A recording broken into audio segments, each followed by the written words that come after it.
everyone, and welcome back to another video. My name is Juan Londoño, and today's topic, camera therapy, mental peace through photography. Just a quick reminder, if you're having a good time with this topic, if you're enjoying it, learning something, if it's sparking some thought, please give me a like down below on your left. It means a lot to the channel and it goes a long way. And if you haven't already, please subscribe and you'll keep getting notifications if you hit the little bell, the notification bell, and when a new video comes out, you'll be notified. Thank you. So back to the topic. What is the purpose of this video and who is it for? Well, let's start with who it's for, or whom it's for. So, many times we go on little adventures to take pictures, right? Whether it's through the mountain or through the city, wherever we are, right? Through our own neighborhood. And we have something in mind, right? Yes, we want to relax a little. That's why we pick up the camera in the first place and go for a walk. But, we also have something in mind, right? We have a preconceived notion of what we want to capture. And whether it's 15 minutes or 30 minutes, we end up having a good time to some degree, but sometimes it's more frustrating than anything. So this video is really for any of us that have ever taken this walk and come back a little dissatisfied, whether it's with the photography we took or didn't take, or if it's maybe with, we didn't come back as relaxed, as, calm maybe as we thought we would be, right? Maybe we're in the middle of working from home and we want to take this break, use the lunch hour to go do some street photography, and we come back and we realize, I'm not any more relaxed than I was. And part of it is because of what happened or didn't happen during the shoot, what I didn't get, what I had, these preconceived notions that I had. And then the other part is something we're going to go into, which is that awareness and mindfulness, right? And then the other question, of course, is what's the purpose of this video? So the purpose of this video is hopefully we can all walk away remembering that there's more to this little journey of ours when we take 15 minutes, half an hour, and we go do some pictures. There's more to it than just getting a good picture. And that's what we're going to dive into now. We often go out and shoot pictures to relax and get air. But how often do we maximize that time with our camera and the outdoors to enhance our inner peace and mental health? In this video, we're going to cover how to get the most out of every outdoor shoot. Now, this really applies to indoor shoots as well, because I've set up, the whole water droplet environment, and that can be very peaceful. It's a lot of work, but it can be very peaceful. And if you put a little music, calm music, and you're working at it, it's very relaxing, right? But let's focus on outdoor photography for now, and you can kind of apply it to any kind of photography you want. So if we're truly trying to be great photographers, not just good photographers or okay photographers, if we're truly trying to be great photographers, then going out for a walk with our camera should be more than just about taking a great picture. And I think, those of you that have followed the channel and watch other photographers and listen to other photographers, you're probably aware of that by now, right? But for those of you that are a little newer that think that, going for that walk is really about capturing that flower, that car, that bridge, there's a lot more to it. A lot of it is going to be about going out with that sense of awareness and mindfulness, right? And we're going to give examples about what that means. Before we go any further, it's water break time. Go grab yourself some water. I have water today. Sometimes it's tea or coffee or whatever. If it's anything else, I won't tell you, but it might be something else in here. No, it's just water today. So go grab some water, hit pause, and come right back. Okay, I hope you're back with your beverage. Now let's go on. So the topic, right? Let's move into this whole thing about awareness and mindfulness. So as you're walking around, this is one good example, okay? As you're walking around, especially, it doesn't really matter where you are. I was going to say especially in the city, but gosh, I've seen this in the mountains as well. Take a minute to focus on the smells, right? This is when you start getting into awareness and mindfulness. So I've been in both, right? You're walking through the city, and as you're walking, you don't have to close your eyes, right? I have a friend, and I've mentioned him before, who's blind. And he shocks me every time we go out together for little walks. We don't do it very often because he lives far away. So when I visit, and the times that I visited, we go for walks, I take him shopping, and he'll walk by one place and say, Juan, they make bread, right? Where we just passed, and yeah, it's a bakery, you know, and then we'll pass by another place, Juan, they must sell some kind of fragrance. Yeah, it's body soaps and things like that, right? So very keen to those senses, right? And we tend to blow by that, right? We're focused on the picture we're going to take, and we have our camera at our waist, and we're shooting that picture across the street. It never dawns on us to take in those smells, right? So that enhances the whole experience, especially when you can come back home and say, you know what? I never paid attention to how many smells are in my neighborhood. I walk by a flower shop, I walk by a soap place, I walk by a bakery, I walk by a meat market, I walk by a plastic factory, I mean, whatever it is. And every smell was unique. Some were a little pungent and strong, and others were sweet and, you know, and wonderful.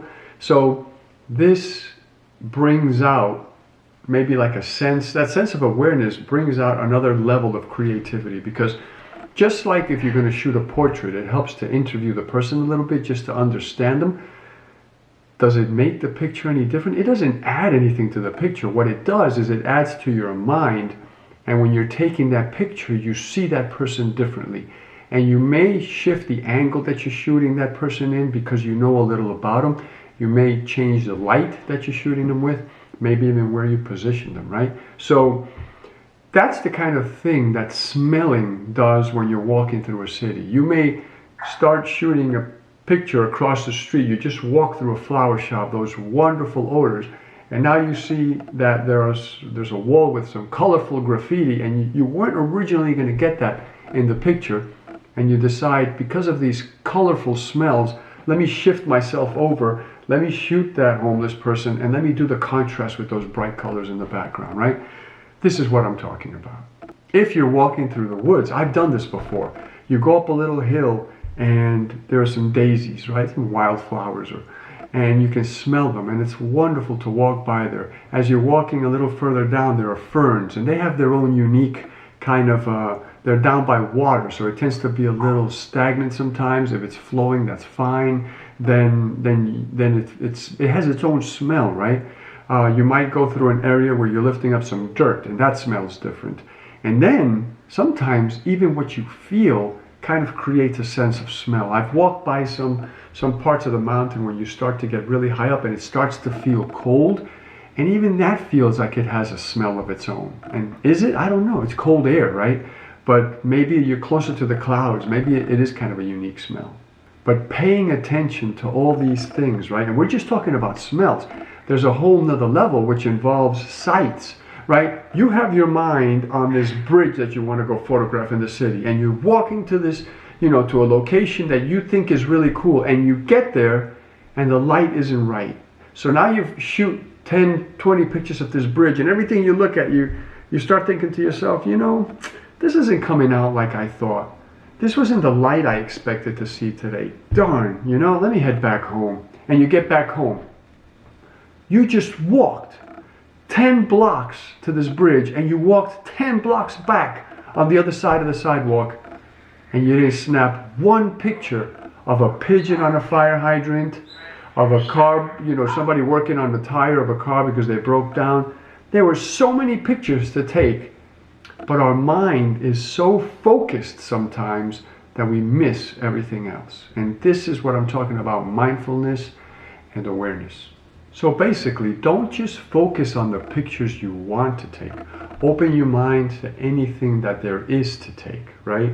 Open your mind to all the scenery around you. Yes, I'm walking to take a picture of the Williamsburg Bridge in New York, but I'm walking through the coolest part of town, and there's so much to capture. And you know what? If it's a dull day and the sun isn't really bright, and the colors aren't popping, and I'm not walking through any graffiti areas, and it's winter and everybody's wearing gray and black and nobody's wearing bright colors, turn it into a black and white day, right? Come back, set your camera, your computer to look at all your pictures in black and white, and see what you can get from there, you know? I bet you can get some really cool stuff. And the same happens if you're on a beach, in the woods, wherever you are, right? It may not be the light you expected, it may not be the day you expected, Open your mind, right? And before you leave the house, this is the kind of thing you should tell yourself, right? I try to do that. I try to say, especially now, right? Because I've had so many flops when I get there, the weather's wrong. I tell myself, okay, I'm going to shoot water lilies today, but I'm taking my macro. And because the water lilies are in the middle of a pond, I need a zoom for that, right? I usually take my 70 to 200. And if I really want some extension, I'll put it on a crop sensor camera.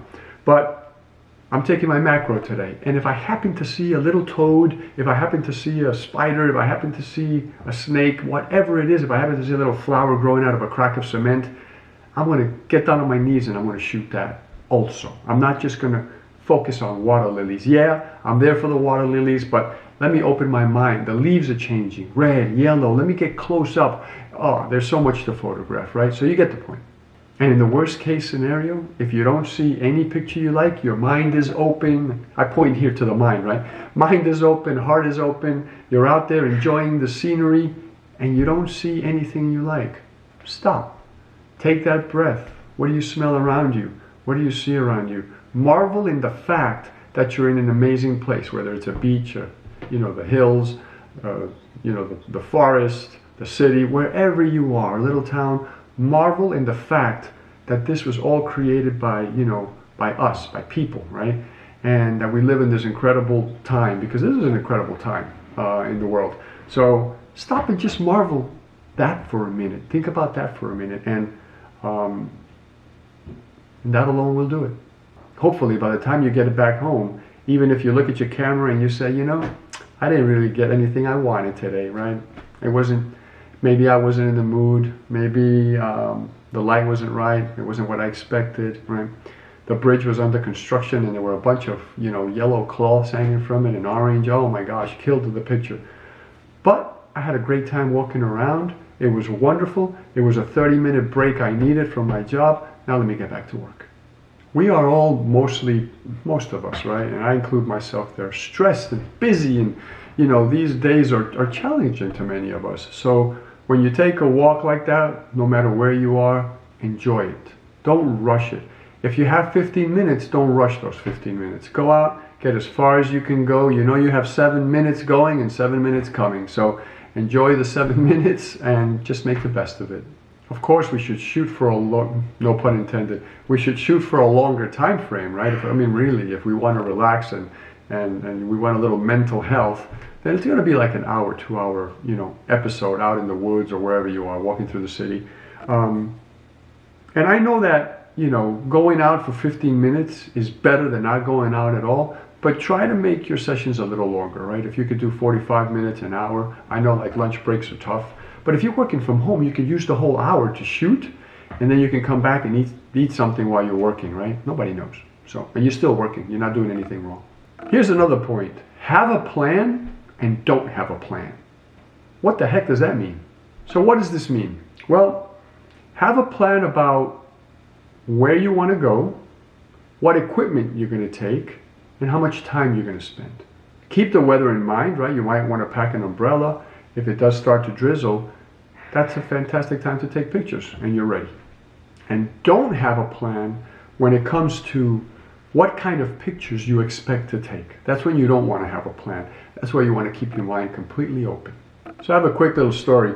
I was on my way to Gibbs Gardens. This is one of the first times. I think maybe the first time I went, it was a really overcast day. I didn't notice the entrance, believe it or not. This is one of those zombie moments that we have where we drive through something beautiful and never pay attention because I'm on my way to a botanical garden where I'm going to shoot flowers, right? So why pay attention to the entrance?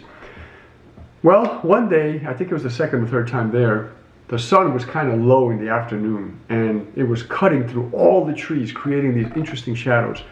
And the entrance is spectacular to these gardens. It's just trees lined up in a row on either side and in the middle. And as soon as I turned to drive in, I went, oh my gosh, I can't believe I completely ignored this before. So I had to put my car in an interesting little place because I didn't want to get fined and definitely not hit.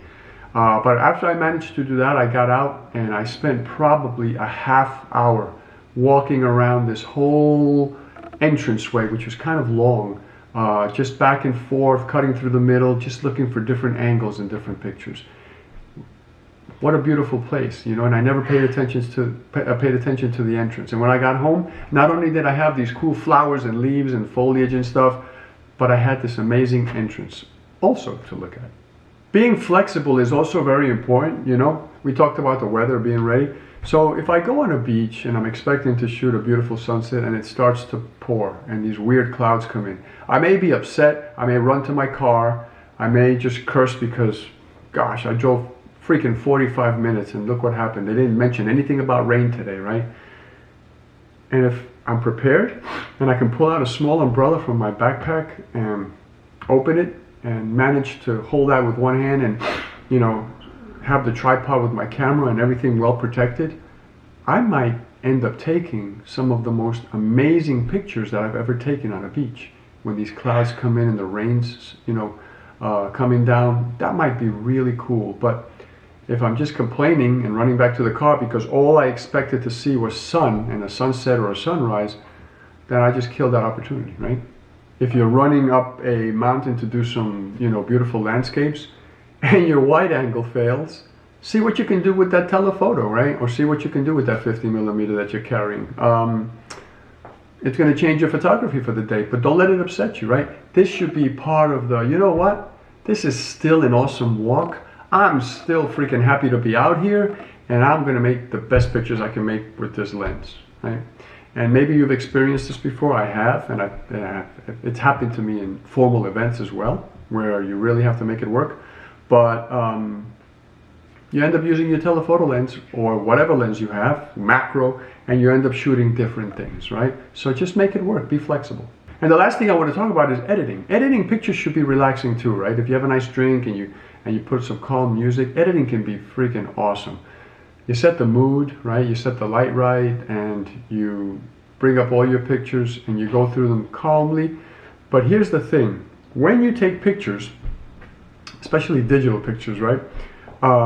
We have a tendency to pile up those memory cards. Some of us will put them into the computer so we can free up the memory cards, and then we don't look at them again, right? Or we may look at them again, but we don't do much with them. Maybe we'll pick 1 or 2 pictures. Don't do that. Like, let's not get used to doing that. The important thing is set a date if you have to, right? It's Sunday, I went to the park, I shot pictures, I got back at 6 p.m., I'm tired. I don't want to go through these pictures today. You know what? Let me open up my planner. Next Saturday evening, I'm not doing anything for a change. I'm not going out with anybody. You know what? That's my date. I'm going to 6 p.m. I'm going to open up my computer. I'm going to go through my pictures one by one. I'm going to pick my top 10 and I'm going to print 1 to either hang up at home or give somebody as a gift. Ah, cool. Make a coffee book. Have some pictures stacked up on your coffee table. You know, whatever it is you want to do, it's a great topic of conversation. People come over and there are a bunch of matted pictures, right, piled up, maybe 20, 30 of them, little stack, right, and you make a little decoration with it where you kind of offset each one as you put one on top of the other. And they look at them and they go, what is this? And you go, oh, it's some pictures I take, you know, when I go out. These are some of the pictures I've taken. I'll print 1 or 2 every time I go out, so I just stack them up here. Oh, can I look through them? Sure. And guess what? An hour later, you're finishing up the conversation of all these cool places you've visited and all these cool pictures you've taken. Isn't that wonderful? So these are all just ideas. I'm not trying to tell you how to run your life or how to do your pictures. The whole point of this video is just to remember that we need to keep an open mind first, right? Don't set your sights so much on something that you forget to enjoy everything else, right? Don't set your mind on the bridge and then forget all the people around you and the shops and all the things that you can photograph in a city around you. Don't forget things that don't have anything to do with photography. Don't forget the smells and the other sights, right, of nature around the city. When you're in the mountains, when you're on the beach and you're focused on just the sunset or just this going to the hilltop and shooting, you know, I can see 3 states from there and I want that landscape. Well, what did you see on the way up? You know, what did you smell on the way up? What did you hear on the way up, right? Maybe hearing's important, because if you hear like a wild animal, then you want to head the other way or something, right? But you get my point, right? Keep everything just completely free. go out there to have a good time, relax the mind. It's almost like a meditation, right? Leave all your worries behind. Don't be walking up that mountain or in that city thinking about the bills you didn't pay or what you have to come back to later. No, no, no, no, no. This is your moment to relax, to chill, right? Enjoy your pictures. Have a great time. If you're into a little music while you're doing that, there's nothing wrong with that. Be careful crossing the street. And that's about all I can say. I hope this topic was interesting to you and sparks a little thought. If you liked it, please give me a like down below and subscribe. Hit the little notification bell and you will get notified every time I have a new video, which is every week, hopefully. I've skipped a couple here and there. Things have been a little crazy lately and I apologize. But I will see you all in the next video. Until our next opportunity to meet, I love you all. Please take care of yourselves and ciao for now.